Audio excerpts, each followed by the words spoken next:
Welcome back to Speakery English. I'm Barry. Okay, listen, no long intro today. I just want to ask you something real. Why is it that you can understand English when you hear it? You can read it. You even know words. But when it's time to speak, your brain acts slow. Not zero, just slow. Like it's searching for the sentence somewhere inside and taking too long. That small delay feels big in conversation. The other person is waiting, you're thinking, and inside your head there is traffic. One thought in your own language, then translation, then grammar checking, then fear of mistake. By the time the sentence is ready, the moment is already gone. And later, when you're alone, suddenly the perfect sentence comes. You replay it in your mind and think, I could have said that. That means your English is not missing. It was there. Your brain just couldn't send it out fast. Some learners think this is confidence issue. Some think memory weak. Some think maybe their English level's still low. But honestly, a lot of learners already know enough English to speak basic things. The real problem is the brain still using English like a school subject, not like a daily thinking tool. See, speaking is not only mouth work. Mouth just delivers what the brain prepares. If the brain is busy translating, speaking feels heavy. It feels like lifting weight every sentence. That's why short talks feel tiring.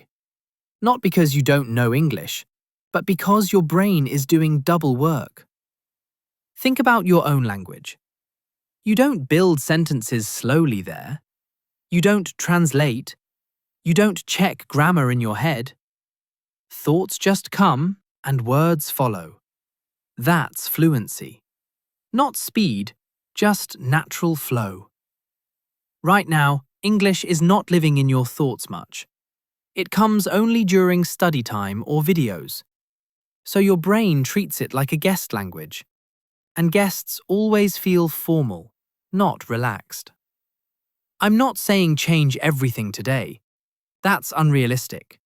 Brain habits grow slow. But once a habit forms, it stays. The goal is simple. Let English enter your daily thinking a little. Small moments, small thoughts, no pressure. Because fluency is not about knowing more. It's about using what you already know without panic. And that starts inside your mind, quietly, before any speaking happens. So today, we start from there. Not big grammar, not hard rules. Just noticing how your brain uses language. That's the real starting point. Stay with me. We go step by step. No rush. So let's talk about something simple but powerful. The voice inside your head. Yeah, that quiet voice you don't notice much. When you wake up and think, 5 more minutes.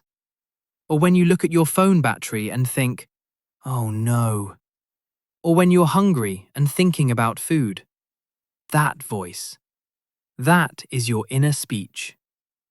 Most learners never pay attention to this. But this is where language actually lives. Before any speaking, before any sound, language is already happening there. And for almost every learner, that voice is in their first language all day. That's normal. You grew up with it. Your brain trusts it. But here is the small twist.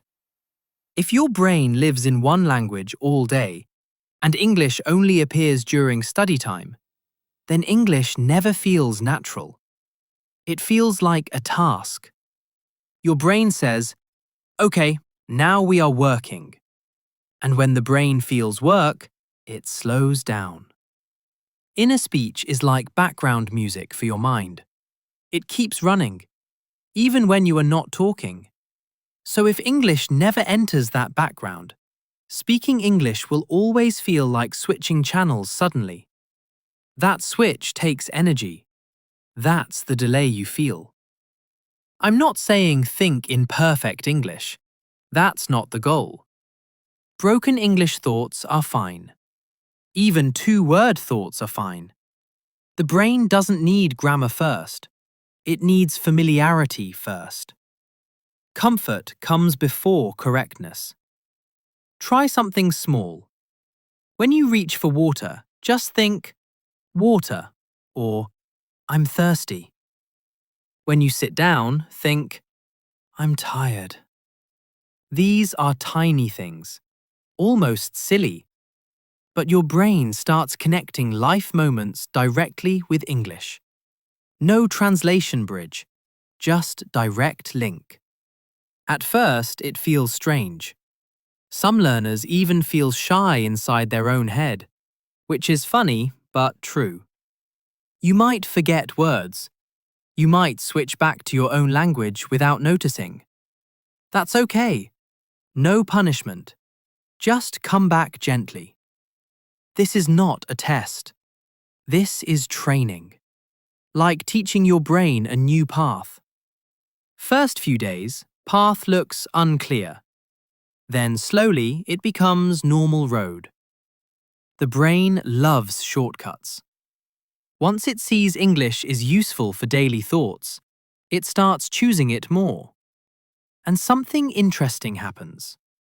When your inner speech uses English sometimes, speaking outside becomes lighter. Not perfect, but lighter. Because now your brain has seen English in real-life moments, not only in books. Learners who improve speaking often don't realize this part. They just slowly start thinking small things in English, and their brain adapts quietly. No big drama. So don't force long English monologues in your head. Just let English appear in small, daily thoughts. That's enough for now. Because before English comes out of your mouth, it must feel okay inside your mind. That's the base. And once that base grows, we can build more on it. Stay with me. Next part gets even more practical.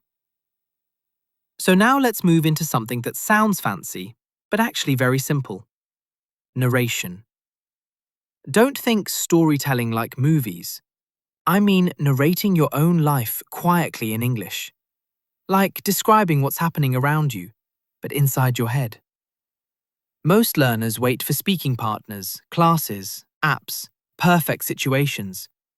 But your daily life already gives hundreds of speaking moments. You just never use them for English. Your brain is busy thinking anyway, so why not change the language sometimes? For example, when you walk somewhere, your brain already noticing things. Shops, people, sounds, weather. Usually you think about these in your own language automatically. Now just shift a little. Think small English lines like, the road is busy, or it's hot today, or that car is loud. Nothing deep, just simple noticing. This is narration. You are turning your life into quiet English commentary. No one hears it, no one judges it. It's just between you and your brain. That safety is important, because learners relax more when nobody is listening. And here is why this works.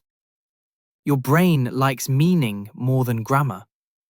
When English connects to real life, it sticks better.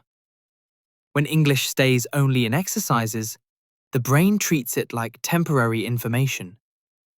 Real life use tells the brain, this matters. You can do this while cooking, cleaning, scrolling your phone, waiting for a bus.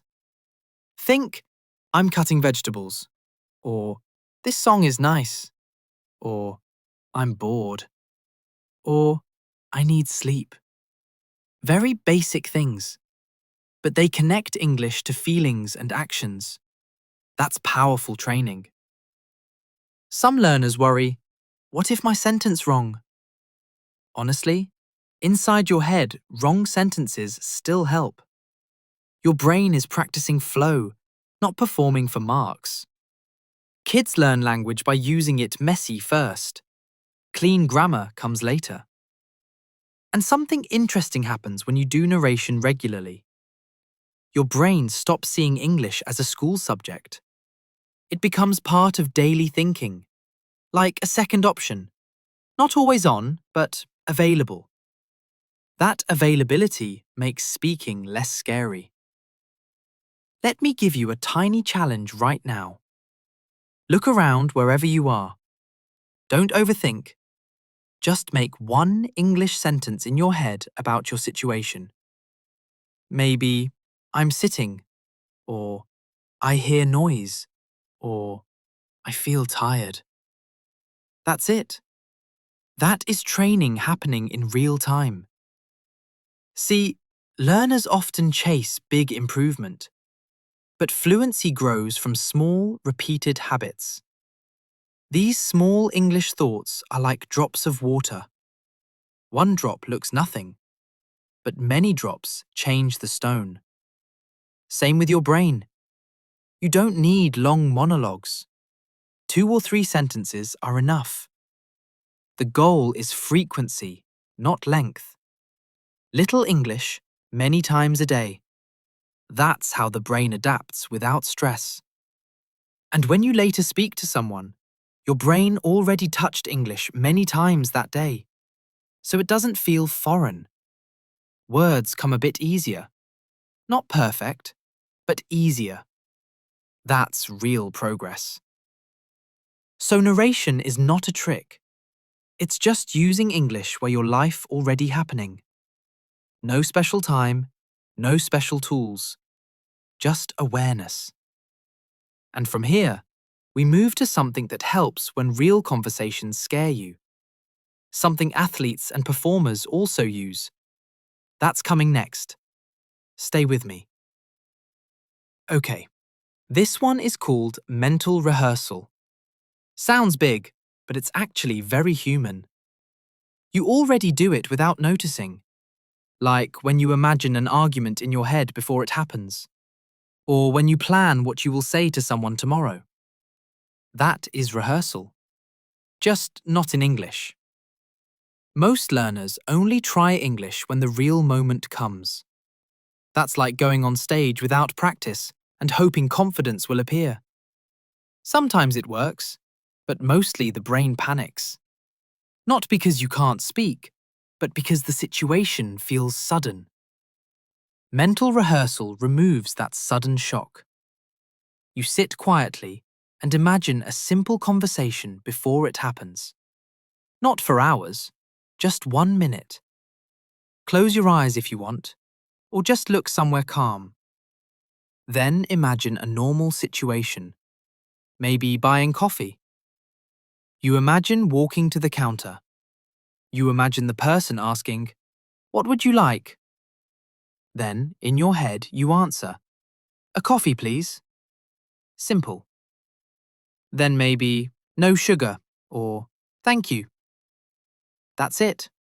Small scene. Your brain learns from imagination more than you think.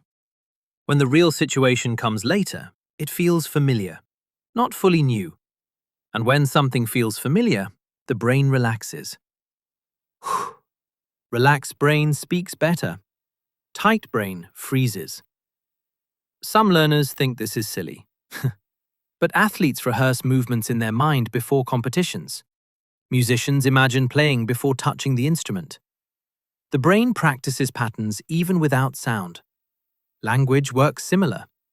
And you don't need perfect sentences here either. The goal is to see yourself speaking. Even broken English rehearsal helps, because the brain is practicing response, not grammar. Speed comes from familiarity. You can rehearse job introductions, saying your name, talking about your day, asking simple questions, even answering, "How are you?" in different ways. These are tiny social moments, but they matter. Most conversations are made of simple lines anyway. And here's something honest. Fear of speaking English is often fear of surprise. You don't know what the other person will say. Mental rehearsal reduces that fear because your brain has seen similar scenes. Not exact, but close. But don't turn this into pressure. If you miss a day, nothing breaks. This is not school homework. It's brain training. Soft training. Like stretching, not lifting heavy weights. Over time, inner speech, narration, and mental rehearsal start working together. You think a little in English. You notice life in English. You imagine conversations in English. Slowly, your brain stops seeing English as foreign. It becomes usable. And when English becomes usable, speaking stops feeling like performance.